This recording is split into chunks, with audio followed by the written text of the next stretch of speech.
ലോകപ്രശസ്ത French സാഹിത്യകാരനായ Victor ഹ്യൂഗോയുടെ ലേ മിറാബിളെ പാവങ്ങൾ എന്ന നോവൽ വായിക്കാത്ത മലയാളികൾ ഉണ്ടാവില്ല.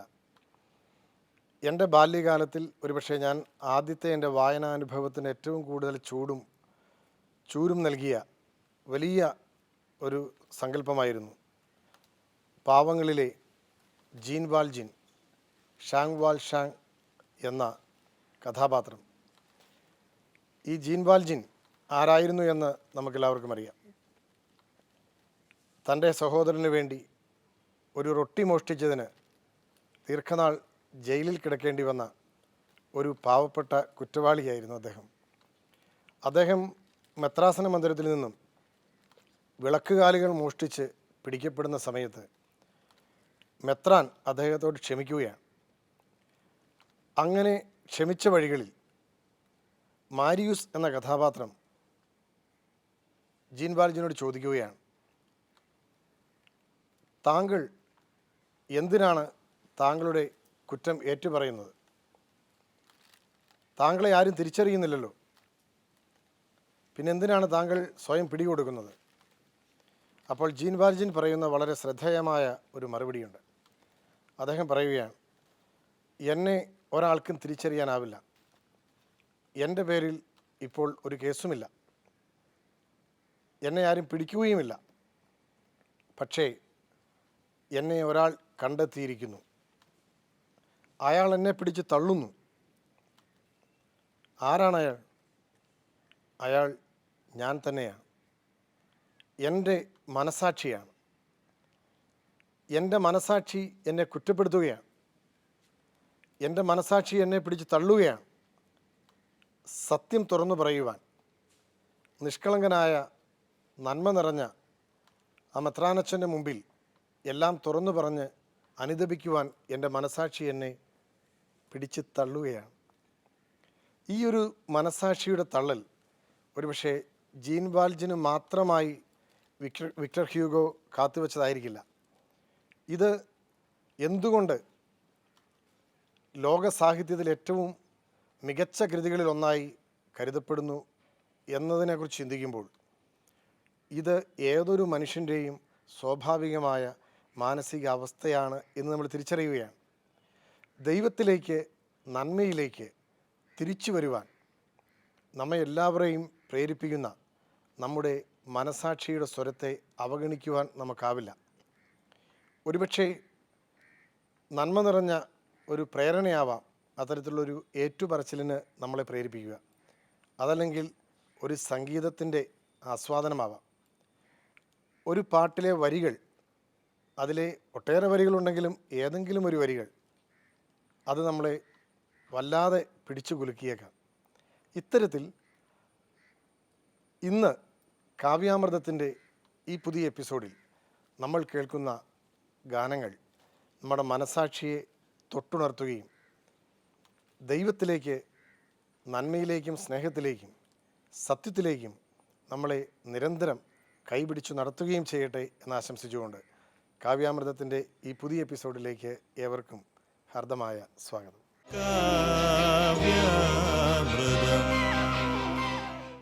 ദൈവത്തിൻ്റെ മുമ്പിൽ നമ്മെ തന്നെ സമ്പൂർണമായി സമർപ്പിക്കുവാൻ, ആ സമർപ്പണത്തിൽ സ്വയം മറന്ന് ദൈവസന്നിധിയിൽ നിൽക്കുവാൻ നമ്മുടെ ആത്മാവ് എത്രമാത്രം ദാഹിക്കുന്നുണ്ടാവും പലപ്പോഴും. അത് നമ്മൾ തനിച്ചായിപ്പോയി എന്ന് ചിന്തിക്കുന്ന അവസരങ്ങളിൽ നീ ഭയപ്പെടേണ്ട, നിന്നെ ഞാൻ തിരഞ്ഞു പിടിച്ച് കണ്ടെത്തി എൻ്റെ സ്വന്തമാക്കിയിരിക്കുന്നു എന്ന് പറയുന്ന ഒരു ദൈവസ്വരം അത് നമ്മെ തേടി വരുന്നത് നമ്മൾ കാണാറുണ്ട്. ദൈവമേ, നിൻ്റെ മുമ്പിൽ ഞാൻ എന്നെ തന്നെ സമർപ്പിക്കുകയാണ്.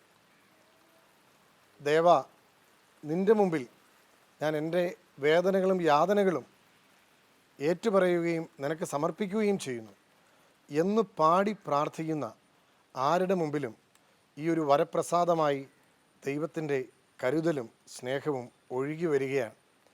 1999 ഇറങ്ങിയ സത്യനായക എന്ന സംഗീത ആൽബത്തിലെ ദേവ നിൻ സന്നിധിയിൽ എന്ന് തുടങ്ങുന്ന മനോഹരമായ ഗാനം എസ് ജാനകിയാണ് അന്ന് ആൽബത്തിന് വേണ്ടി ആലപിച്ചിട്ടുള്ളത്.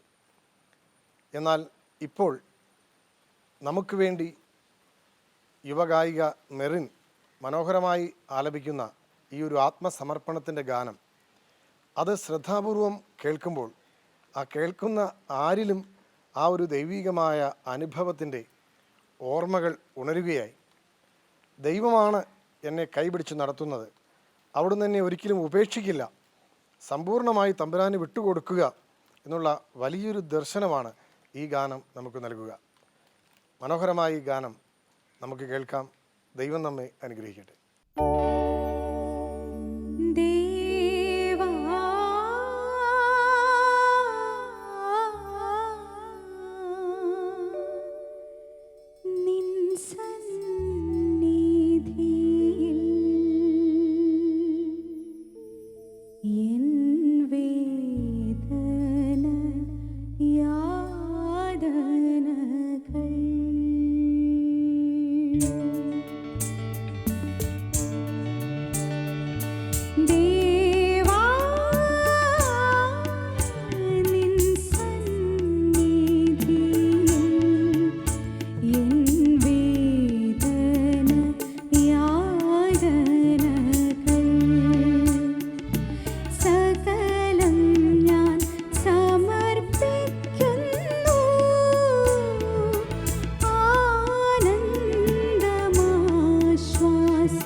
സ്വർഗരാജ്യം അത് നമ്മെ എല്ലാവരെയും എന്നും പ്രതീക്ഷയോടെ കാത്തിരിക്കുവാൻ പ്രേരിപ്പിക്കുന്ന യേശുവിൻ്റെ മനോഹരമായ ഒരു സമ്മാനമാണ്.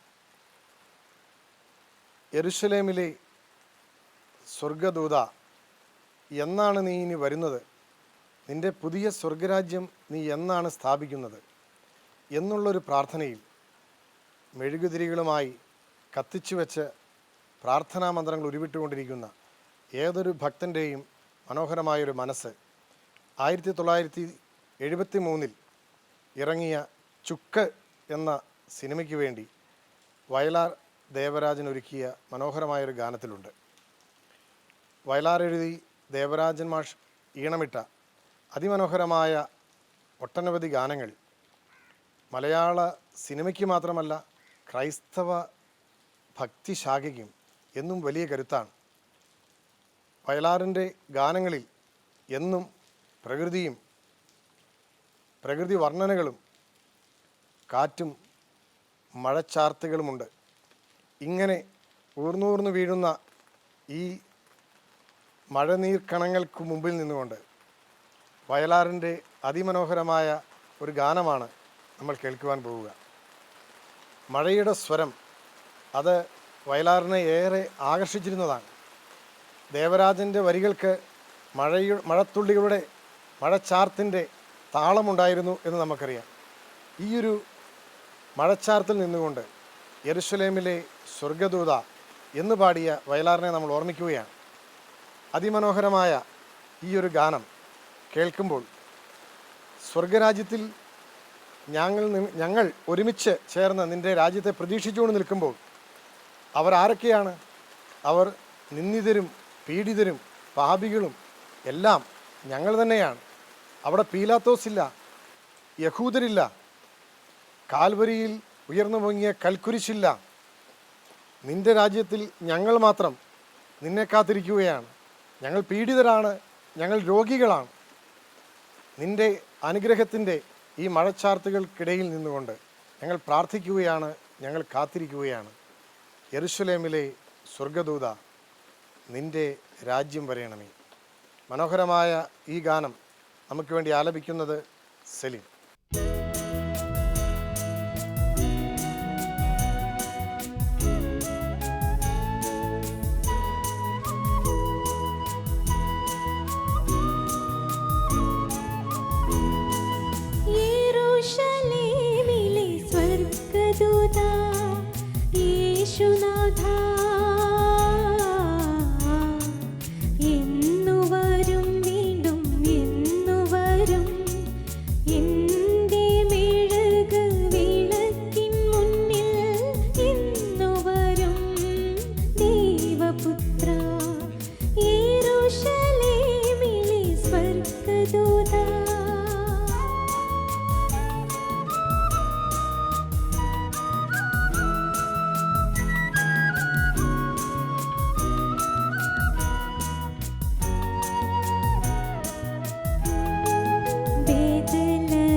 ഞങ്ങൾ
ജീവിതത്തിൻ്റെ ദുരിത വഴികളിൽ നാം എപ്പോഴൊക്കെയാണോ ഒറ്റപ്പെട്ടു പോയിട്ടുള്ളത് എന്ന് ഓർമ്മിച്ച് നിലവിളിക്കുന്ന അവസരങ്ങളിൽ അതിന് പ്രതിഫലമുണ്ട് എന്ന് നമ്മളെ ഓർമ്മിപ്പിക്കുകയാണ് ഈശോയുടെ സ്വർഗരാജ്യ സമ്മാനത്തെക്കുറിച്ചുള്ള ദർശനങ്ങൾ. തങ്ങളെ പ്രാർത്ഥിക്കുവാൻ പഠിപ്പിക്കണം എന്ന് ശിഷ്യന്മാർ ഈശോയോട് ആവശ്യപ്പെട്ടപ്പോൾ അവിടുന്ന് അവരെ പ്രാർത്ഥിക്കാൻ പഠിപ്പിച്ച ആ പ്രാർത്ഥനയിലുമുണ്ട് നിന്റെ രാജ്യം വരയണമേ എന്ന പ്രാർത്ഥന. സ്വർഗരാജ്യത്തിൽ ഒരുമിച്ച് ചേരുന്നതുവരെ നിങ്ങൾ എനിക്ക് വേണ്ടി പ്രാർത്ഥിക്കണം എന്ന് മരിച്ചുപോയ ഒരാൾ നമ്മോട് പറയുന്ന പ്രാർത്ഥന നമ്മുടെ എല്ലാവരുടെയും മൃതസംസ്കാര ശുശ്രൂഷ വേളകളിൽ നാം ഏറ്റുചൊല്ലാറുണ്ട്. സ്വർഗരാജ്യം നമ്മുടെ സ്വപ്നമാണ്. അത് ക്രിസ്തു വാഗ്ദാനം ചെയ്യുന്ന യാഥാർത്ഥ്യമാണ്. ആ ഒരു സ്വർഗീയമായ അനുഭവത്തിലേക്ക് ഈ ലോകത്തിലെ ജീവിതാനുഭവങ്ങളാണ് നമ്മെ കൊണ്ടുചെന്നെത്തിക്കുന്നത്. നമ്മളറിയാത്ത കാരണങ്ങൾ കൊണ്ട് നമ്മെ വിധിക്കുവാൻ ഒട്ടനവധി പീലാത്തോസുമാർ നമുക്ക് ചുറ്റും നിരന്നു നിൽക്കുന്ന അനുഭവം നമുക്കുണ്ടാവാം. അപ്രതീക്ഷിതമായി നാം ഏറെ സ്നേഹിക്കുന്ന, ഏറ്റവും കൂടുതൽ സ്നേഹിക്കുന്ന ആളുകൾ തന്നെ നമ്മളെ മൃദുചുംബനങ്ങൾ കൊണ്ട് ഒറ്റിക്കൊടുത്തേക്കാം.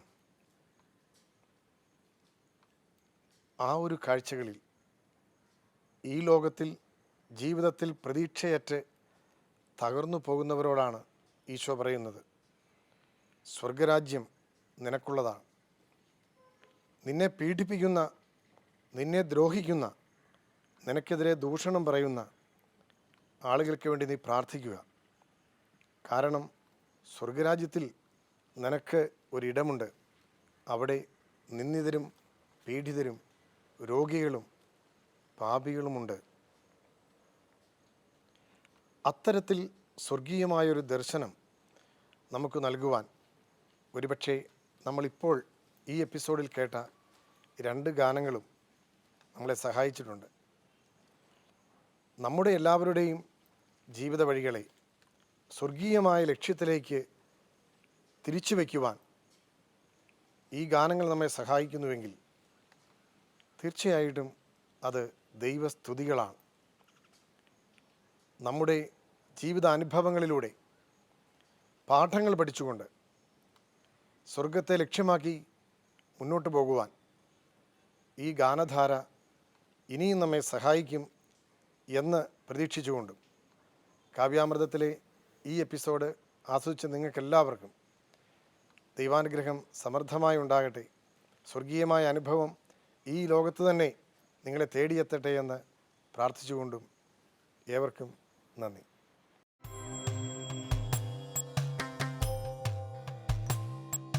സത്യസൗന്ദര്യ സ്നേഹമാധുര്യം വഴിയുന്ന നിസ്തുല കാവ്യാമൃതം മുഖരാം